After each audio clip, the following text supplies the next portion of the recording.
प्यारे बच्चों, आज हम यूपी बोर्ड एग्जाम 2025 की दृष्टि से एक मॉडल प्रश्न पत्र को हल करेंगे, जिसमें पहला प्रश्न दिया है कह रहा परिमेय संख्या होगी। तो देख रहे हैं दिए गए विकल्पों में √2 अपरिमेय संख्या है, √3 भी अपरिमेय संख्या है और √7 भी अपरिमेय है, जबकि √9 जिसका वर्गमूल देखें 3 होता है, तो ये परिमेय संख्या है। तो इसमें हमारा विकल्प नंबर डी सही है। इसके बाद दूसरा प्रश्न देखते हैं। दूसरे में कह रहा अनुक्रम √2, 2 √2, 3 √2 एंड सो ऑन का 10वां पद होगा। तो देख रहे हैं अनुक्रम दिए हैं √2, 2 √2। तो यहाँ पर यदि हम देखें तो प्रश्न नंबर 2 में प्रथम पद a बराबर √2 दिया है और सार्वधातुक d का मान यदि निकालें तो सार्वधातुक d मिलता है दूसरा पद माइनस पहला पद। तो दूसरे से पहला घटाएंगे 2 √2 माइनस √2 बराबर 1 √2 मिल जाएगा और पूछ रहा 10वां पद। तो हम जानते हैं nवें पद का सूत्र होता है Tn = a + n-1 into D. 10वां पद निकालना है तो T10 = a प्रथम पद देख रहे हैं √2 प्लस 9 n देख रहे हैं, चूंकि 10वां पद निकाल रहे हैं 10 - 1 9 मिल जाएगा इंटू डी √2। तो 9 √2 में 1 √2 जोड़ेंगे 10 √2 और देख रहे हैं दिए गए विकल्पों में सारी संख्याएं अंडर रूट के अंदर हैं। तो यदि 10 को हम अंडर रूट के अंदर ले जाते हैं तो 10 का स्क्वायर 100 और 100 दुनाई 200, तो अंडर रूट 200 जो कि आप देख रहे हैं ऑप्शन नंबर सी पर दिया है। तो प्रश्न नंबर 2 का ऑप्शन सी सही है। इसके बाद तीसरे प्रश्न में दिया है कह रहा यदि 3 tan a बराबर 4 हो तो sec a का मान होगा। देख रहे हैं प्रश्न नंबर 3 में 3 tan a बराबर 4 दिया है, तो इससे यदि हम tan a का मान निकालेंगे तो tan a बराबर मिल जाएगा 4/3। और अब इससे यदि हम त्रिभुज बना करके त्रिभुज में ए बी सी जिसमें कोण ए के लिए tan चूंकि दिया है लंब बटे आधार, लंब 4 आधार 3, पाइथागोरस प्रमेय से कर्ण निकालेंगे 5 मिल जाएगा। अब पूछ रहा sec a का मान, sec a हम जानते हैं कर्ण बटे आधार होता है, तो 5/3 मिल जाएगा और 5/3 हम देख रहे हैं ऑप्शन नंबर बी पर दिया है। इसके बाद चौथे प्रश्न में यदि एक गोले का व्यास d है तो उसका आयतन होगा। देख रहे व्यास d है, त्रिज्या आदि हो जाएगी d/2 और गोले के आयतन का सूत्र होता है 4/3 पाई r³ r देख रहे हैं d/2 क्यूब है, इसका मतलब 3 बार गुना कर देंगे। इस प्रकार से देख रहे हैं 2 दुनाई 4 ऊपर नीचे से कैंसिल हो जाएगा, तो 1/3 दुनाई 6 पाई d³ 1/3 पाई 1/6 देख रहे हैं 3 और 2 का गुणा करेंगे तो 1/6 पाई d³ जो कि विकल्प नंबर देखें π/6 d³ ए नंबर पर दिया है। तो इस प्रकार से विकल्प नंबर ए सही है। इसके बाद पांचवें प्रश्न में 12 सेंटीमीटर त्रिज्या वाले एक वृत्त के 60 अंश के कोण वाले त्रिज्यखंड का क्षेत्रफल होगा। तो देख रहे हैं यहाँ पर त्रिज्या का मान दिया है, त्रिज्या बराबर दी है 12 सेंटीमीटर, आर बराबर 12 सेंटीमीटर, थीटा बराबर 60 अंश।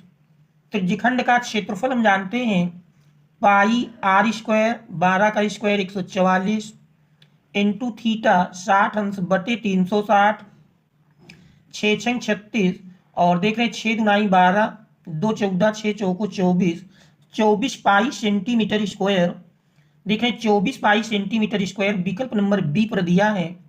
तो इस प्रकार से प्रश्न 5 का विकल्प बी सही है।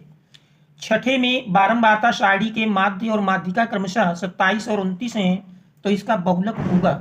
तो हम जानते हैं माध्य माध्यिका और बहुलक में संबंध होता है बहुलक बराबर 3 गुणे माध्यक या माध्यिका माइनस 2 गुणे माध्य।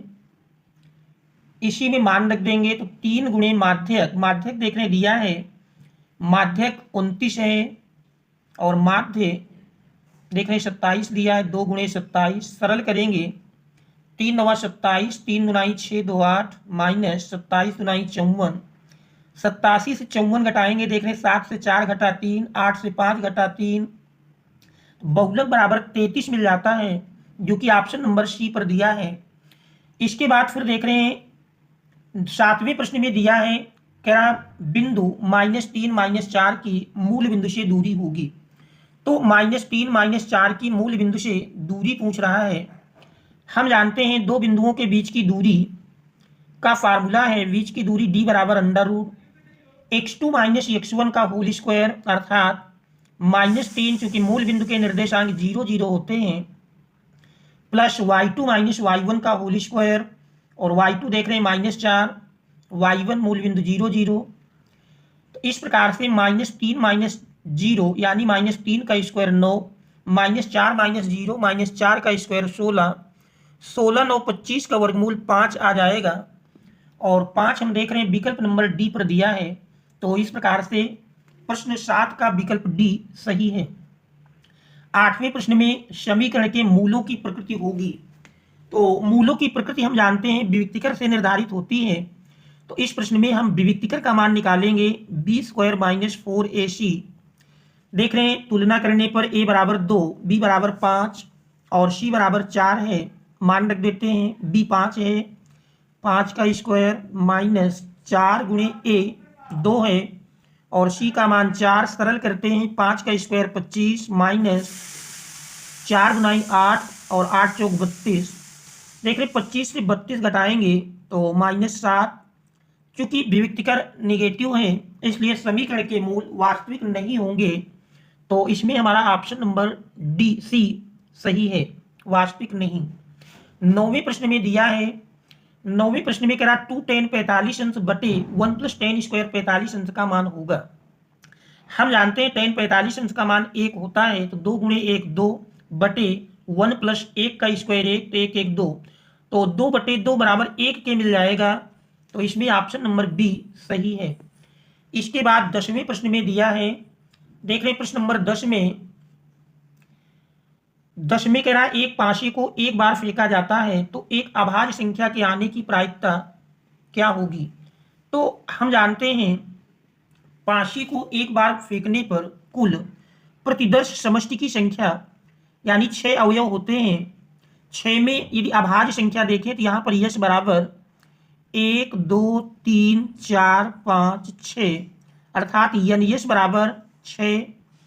अनुकूल ढंग अभाज्य संख्या की बात करें, इसमें देख रहे हैं अभाज्य संख्याएं 2 3 5, 3 अभाज्य संख्याएं मिलती हैं। तो अभीष्ट प्रायिकता बराबर होती है अनुकूल ढंग बटे कुल ढंग, अर्थात PE = NE अपान NS।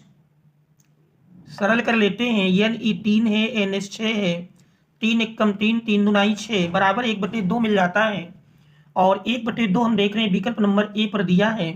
तो इस प्रश्न का विकल्प ए सही है। इसके बाद 11वें प्रश्न में कह रहा यदि द्विघात समीकरण 3x² - 12x + यम बराबर 0 के मूल बराबर हैं तो यम का मान होगा। तो देखें 11वें प्रश्न में एक द्विघात समीकरण 3x² - 12x + यम और इसके मूल बराबर दिए हैं। तो मूल बराबर होने का प्रतिबंध हम जानते हैं b² - 4ac बराबर 0। तो इसी में मान रख देंगे, b देख रहे हैं -12 का स्क्वायर करेंगे 144, माइनस पक्षांतर किए प्लस में जाएगा 4, a का मान 3 और c देख रहे हैं यम है = 0। तो 4 कहीं 12, 12 से 144 काटेंगे, 12 12 हम 144। तो इस प्रकार से यम बराबर 12 मिल जाता है। तो देख रहे हैं m बराबर 12, m का मान 12 विकल्प नंबर ए पर दिया है। तो इस प्रकार से इस प्रश्न का विकल्प ए सही है। इसके बाद हम देखते हैं अगला प्रश्न। 12वें प्रश्न में दिया है द्विघात बहुपद 4x² - 4x + 1 के शून्यांकों का योगफल होगा। तो द्विघात बहुपद के शून्यांकों का योगफल बराबर जानते हैं -x का गुणांक बटे x² का गुणांक। तो -x का गुणांक देख रहे हैं -4, तो माइनस माइनस प्लस हो जाएगा, अपान x² का गुणांक 4, तो 4/4 बराबर 1 के आ जाता है। और 1 हम देख रहे हैं विकल्प नंबर बी पर दिया है। तो इस प्रकार से इस प्रश्न का विकल्प बी सही है। कह रहा यदि साइन थीटा बराबर कॉस थीटा, जहां थीटा का मान 0 अंश से लेकर 90 अंश तक है तो थीटा का मान होगा। देख रहे हैं साइन थीटा बराबर कॉस थीटा लाएंगे अपान में मिल जाएगा, तो साइन थीटा बटे कॉस थीटा टेन थीटा बराबर 1 और 1 टेन 45 अंश का मान होता है। तो इस प्रकार से इसमें हमारा विकल्प नंबर ए 45 अंश सही है। इसके बाद फिर हम देखते हैं 14वां प्रश्न। 14वें में कह रहा निम्नलिखित में से कौन सा सह अभाज्य संख्याओं का युग्म है। तो देख रहे हैं निम्नलिखित में से कौन सा सह अभाज्य संख्याओं का एक युग्म है। तो हम जानते हैं ऐसी दो संख्याएं जिनका माशा एक होता है सह अभाज्य संख्याएं कहलाती हैं। तो इसमें 18 और 25 का माशा एक होगा, तो ये सह अभाज्य संख्याओं का युग्म है। तो इसमें विकल्प नंबर डी सही है। इसके बाद फिर देख रहे हैं अगले प्रश्न में दिया है एक छड़ की लंबाई का उसकी छाया से अनुपात 1:√3 है, तो सूर्य का उन्नयन कोण होगा। तो यहाँ पर देख रहे हैं छड़ की लंबाई का कह रहा उसकी छाया से अनुपात 1 और 3 का है, तो सूर्य का उन्नयन कोण होगा। उन्नयन कोण यदि थीटा मानेंगे तो टेन थीटा बराबर 1/√3 और 1/√3 हम जानते हैं टेन 30 अंश का मान होता है। तो इसमें ऑप्शन नंबर सी सही होगा। इसके बाद फिर देख रहे हैं अगले प्रश्न में दिया है कि एक वृत्त के व्यास के सिरों पर खींची गई समांतर स्पर्श रेखाओं की संख्या होगी। तो व्यास के सिरों पर समांतर रेखाओं का एक युग्म ही बनता है, इसमें ऑप्शन नंबर बी सही है। एक अधिवर्ष में 53 सोमवार होने की प्रायिकता। तो देख रहे हैं 52 सप्ताह प्लस 2 दिन शेष बचते हैं, और वो 2 दिन में हम जानते हैं 7 युग्म बनते हैं, जिनमें 2 युग्म में सोमवार होगा जो कि अनुकूल ढंग होगा।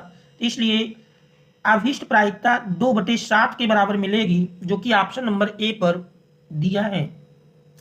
इसके बाद 18वें प्रश्न में चित्र में कह रहा डीई समांतर बीसी, तो सीई की माप होगी। तो देख रहे इसमें डीई बीसी के समांतर है, इसलिए एडी और डीबी का अनुपात एई और ईसी के अनुपात के बराबर होगा।